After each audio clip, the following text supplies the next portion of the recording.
When you reach the section J'ajoute une formation à mon panier on the Études en France platform, this is where you start adding your programs. You'll first see a few notices explaining special rules for some degrees. For example, applying to the first year of a license at a university or to architecture programs has its own specific regulations.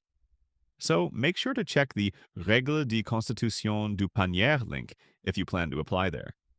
For most other degrees like Master Licence Professionnelle, BTS IUT, or engineering schools, you can search normally.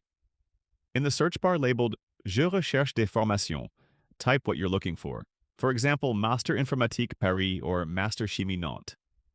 You can also click on Plus d'options to refine your search by region, city, or program language, including taught in English programs.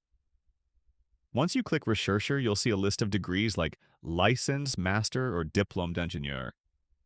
Choose your degree type, then pick the field you're interested in. After that, the system will display all the universities that offer that program. Click Selectionnaire to explore details about each university, like program duration, requirements, and available years for application. When you find the one you like, just click Ajouter à mon panier to save it to your list. And that's how you search, filter, and select your formations on Études en France.